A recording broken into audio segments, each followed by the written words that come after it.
અને એમાંય આપણું આ નવું વર્ષ આપણું શાસ્ત્ર જેવું છે. જો આ પોળા બારસથી ચાલુ થાય.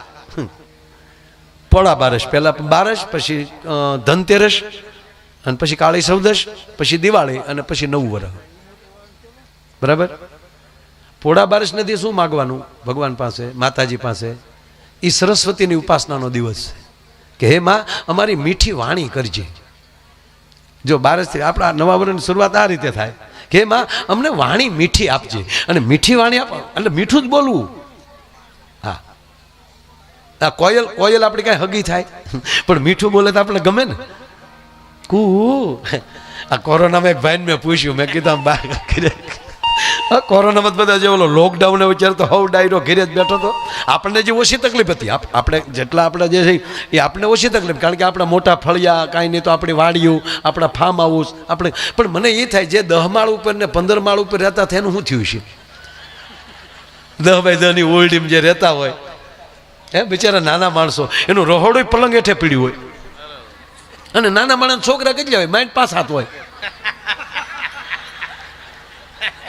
એ બધું એક ઓરડીમાં રહ્યું ગયો હંમેશા. તમે કલ્પના કરો. એ તમે બારીમાં ડોકાતા જશે ને આમ. તેમાં મેં એક ભાઈને ફોન કર્યો, મેં કીધું બહાર નીકળો જ કે નહીં? મને કે માયાભાઈ બહાર નીકળીએ ને તો મોર બોલે, એની કરતા ઘરની કોયલોને ન સાંભળીએ. લે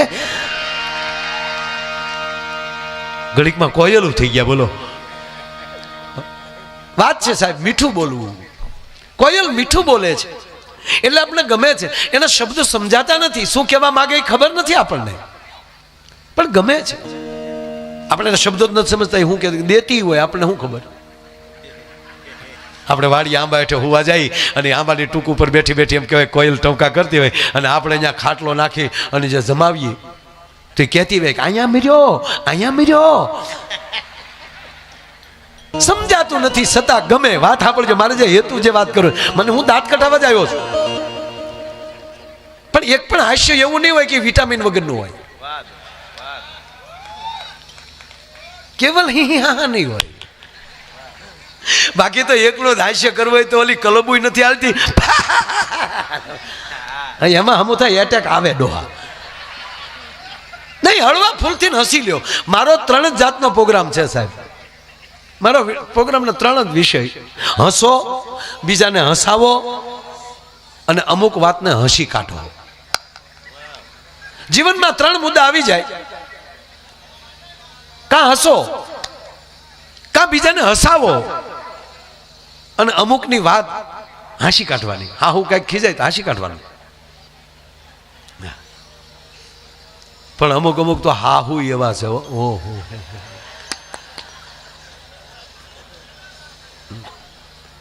હજી પરણીને દીકરી આવી હોય ને. હવે જો તમે સાંભળજો, આપણે નવો મોબાઈલ લઈએ દાદા, નવો મોબાઈલ લઈએ તો આપણો જે જૂનો મોબાઈલ હોય એના ડેટા એમાં આપણે ટ્રાન્સફર કરતા હોય ને બ્લૂટૂથથી. એ ટ્રાન્સફર થતું હોય, એની વચ્ચે અડો તો મોબાઈલ હેંગ થઈ જાય. હવે સાંભળજો, દીકરી પરણીને હાલી આવે છે, અત્યાર સુધી એની અંદર તમામ ડેટાઓ છે ને એ બાપના ઘરના હતા, અને હવે નવું જીવન ચાલુ કરે છે. એ ધીરે ધીરે તમારા ઘરના ડેટા અંદર ડાઉનલોડ કરી રહી છે. એની વશમાં અડો તો હેંગ જ થાય, બીજું કાંઈ કરે. થોડીક તો નિરાત રાખો, જે હાલી આવે છે નહીં. અને તમે સાલોમાં પછી એમ કે વાહ તમે સમજતા નથી. અરે એક નવી દીકરી પરણીને આવી, નવી દીકરી પરણીને આવી ને એટલે આખો પરિવાર સારો હતો. દીકરી પણ સારા પરિવારની દીકરી. અને આ તમારા ગામમાં મને એક બીજું ગમ્યું, દુનિયાના કોઈ પણ માણસને અમદાવાદ આવવું હોય તો આવવું તો તમારા ગામ ઉપરથી જ પડે.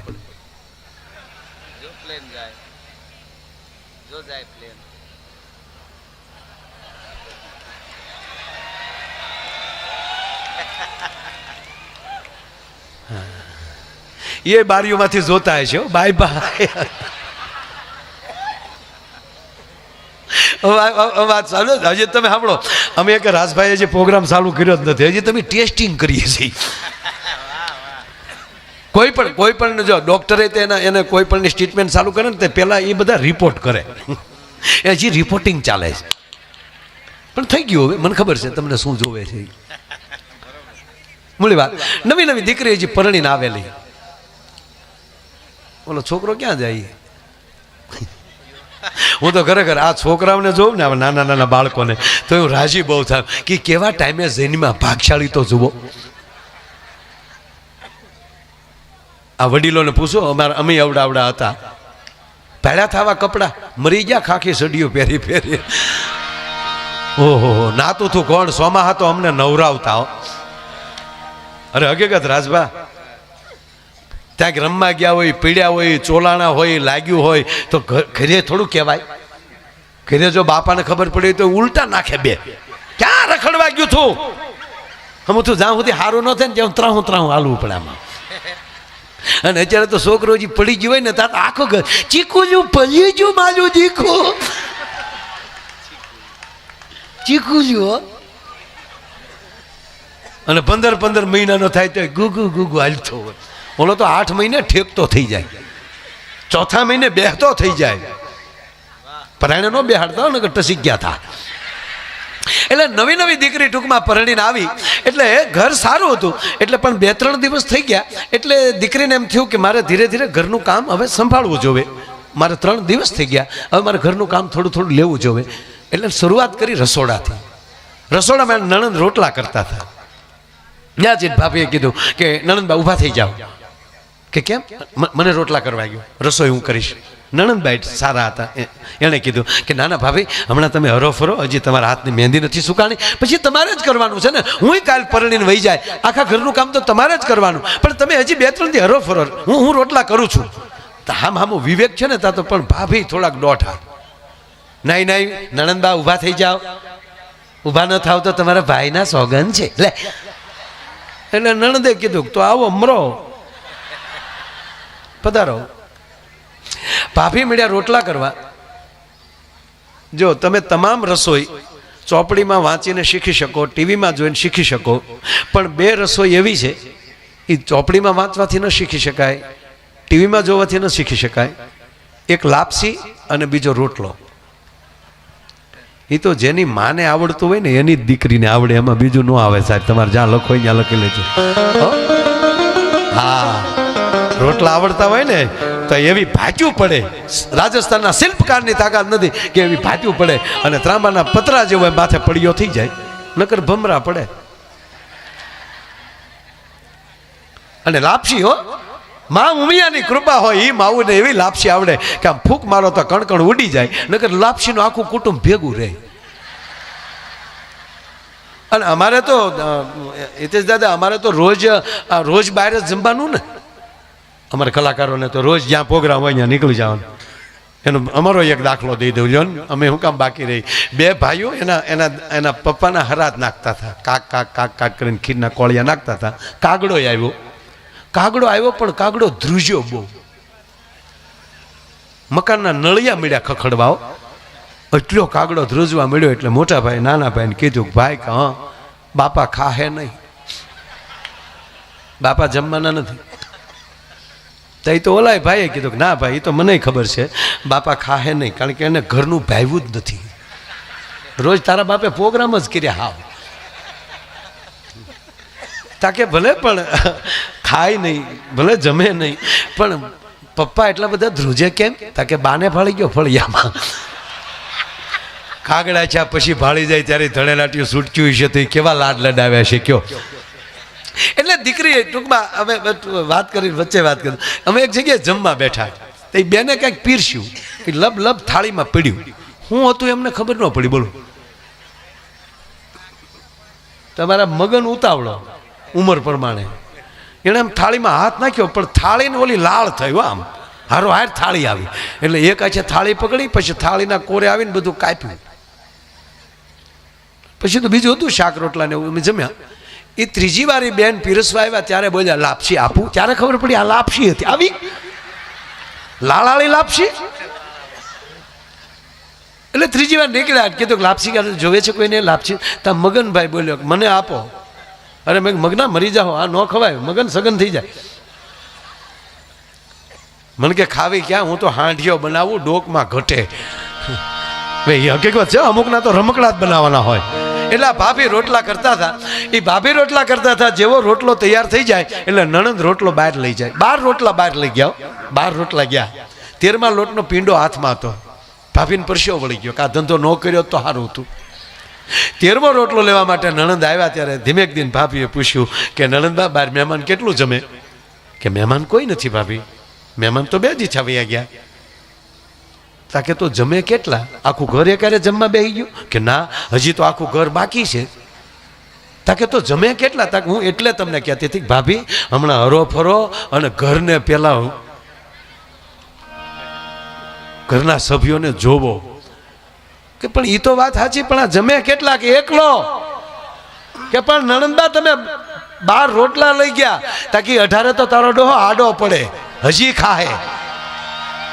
કે આ હજી ખાય તો 18 ઉલાળનારો છે કોણ? તાકે બીજો કોઈ નહીં, તને પરલીને આવ્યો ને મારો ભાઈ લાધો. તો ઓલી લોટનો પીંડો કાથરડમાં નાખીને કે તારો ભાઈ લાધો, આજથી મારો ભાઈ લાધો. ડેલીએથી આવીને દિવાલ કૂદીને ગઈ અને પાછી નણંદને કહેતી કે તારા ભાઈને કહેજે ખોરાક ઘટાડે ને કે તારી માં બીજી આવે ઈ આ જાહે. પણ સાહેબ મારો કહેવાનો અર્થ, જ્યાં આવા યજ્ઞો થતા હોય અને આવા રૂડા કાર્યો થતા હોય અને એની અંદર જેથી કોઈ પણ માણસ પોતાનું દાન આપતો હોય ને, શ્રી સૂક્તનો પાઠ પૂરો થાય ને ભગવતીના કોકની યજ્ઞમાં, અને યુવાનો ખાસ કહું તમને ફરીવાર કહું કે ગીતાને આખા તો ન વાંચે કો પણ 12મો અધ્યાય વાંચજો. યજ્ઞ શું કહેવાય એટલું નહીં. ભગવાન રામ વનમાં ગયા ને અને ભરત નહીં પાછી છેલ્લે જ્યારે મળવા ગયા પાછા,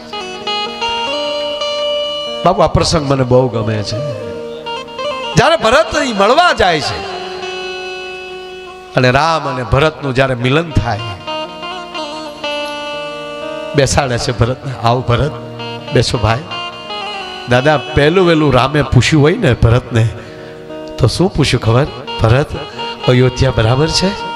હા મોટા ભાઈ. ભરત આપણી અયોધ્યામાં યજ્ઞ તો ચાલુ છે ને? હા મોટા ભાઈ. આપણા ભૂદેવોને આપણા આચાર્યોને યજ્ઞની સામગ્રી બરાબર મળી રહી છે ને? કે હા મોટા ભાઈ. એના માટે મેં ખાસ માણસો રાખ્યા છે કે એ તમામ યજ્ઞશાળાઓએ તમામ આશ્રમોએ પૂરેપૂરી સામગ્રી પહોંચાડે. ધન્ય છે ભરત. હવે રામ બોલ્યા કે સાંભળી લે ભરત, જ્યાં સુધી અયોધ્યામાં યજ્ઞ ચાલુ હશે ને ત્યારે દુશ્મનોની તાકાત નથી કે અયોધ્યાને સામું કોઈ જોઈ શકે. તો કહેવા ગયો સાહેબ, જ્યાં સુધી ભારતમાં આવા યજ્ઞો ચાલુ છે ને એ પરદેશના બાપની તાકાત નથી કે હિન્દુસ્તાનનો વાળ વાંકો કરી શકે. આ દેશ રાષ્ટ્રગુરુ ક્યારે બને કે ગામો ગામ આવા યજ્ઞો થાય, ગામે ગામ સનાતનતા વધતી જાય અને 18 વરણ એક બનતો જાય, સનાતની બને, આર્ય બને, ભારતીય બને અને ધર્મ માટે જુસ્સો રાખે. જે યુવાનો હું તમે જે મોટરસાઇકલ ઉપર દાજો કાઢીએ છીએ અથવા તો કોકને મોબાઈલમાં આડાવડા દેવામાં ઉર્જા બગાડીએ છીએ, એ ઉર્જા કેન્સલ કરી અને પોતાના ધર્મ માટે, પોતાના રાષ્ટ્ર માટે અને પોતાના મિત્ર માટે જેથી એકતા લાવવા મળશે ને તેથી અહીંયા એવી ઉર્જા પેદા થશે કે આ માં ઉમિયા છે ને કાયમ મારા ને તમારા માટે ખમકારા કરતા રહેશે. ભલા માણસ, આ જે વસ્તુ જે થાય આ મહત્વની છે. મેં પેલા કીધું ને કે ભગવાન શિવને ઉમા શબ્દ જ બહુ ગમતો. માં પાર્વતી એમ કહે છે કે હે પ્રભુ, ભગવાનનું સ્મરણ કરવાથી શું થાય? અને ત્યારે મહાદેવ કહે એ ઉમા કહું મેં અનુભવ અપના,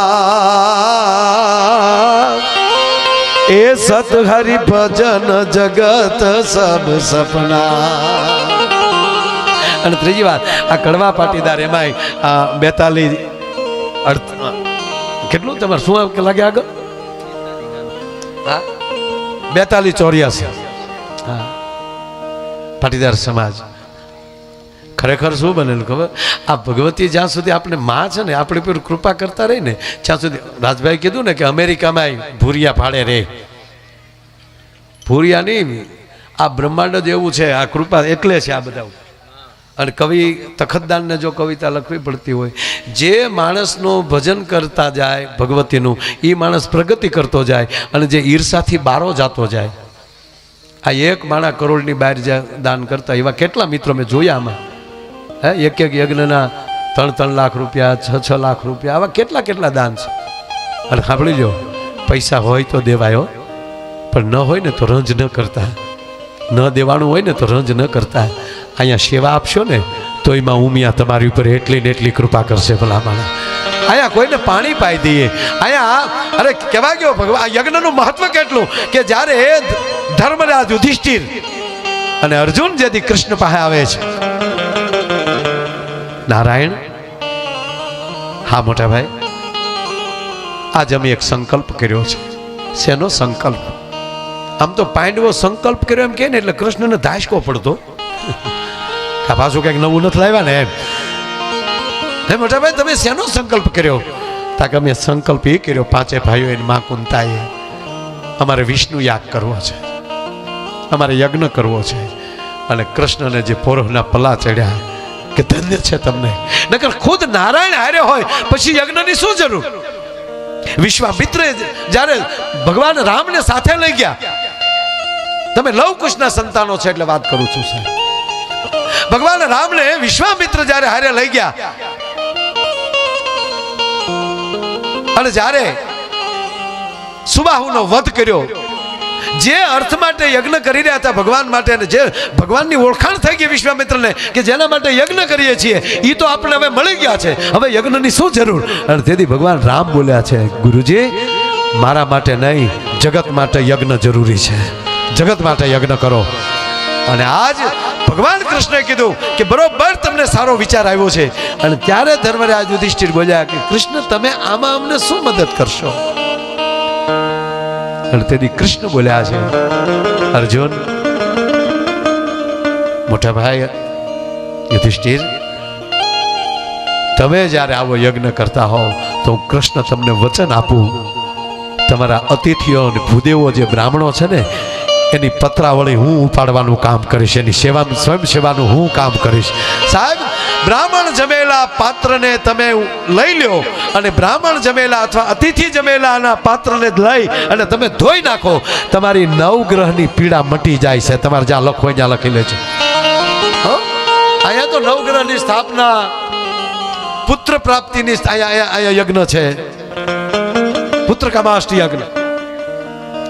હકીકત કહું શ્રદ્ધાથી જેને સંતાન ન હોય એ આ 3 દીમાં એક પ્રદક્ષિણા કરી અને માગી લેજો, અને જે માગો શ્રદ્ધાથી અને એક વ્રત લઈ લેજો કે આ કાર્ય થઈ જાય ત્યાં સુધી હે માં ઉમિયા, હે ભગવતી હું આ કાર્ય આ વ્રત રાખીશ, અને તમારું કાર્ય સિદ્ધ ન થાય તો માયો આયર ગાવાનું બંધ કરી દે. ભલા માળા મને ભરોસો છે સર.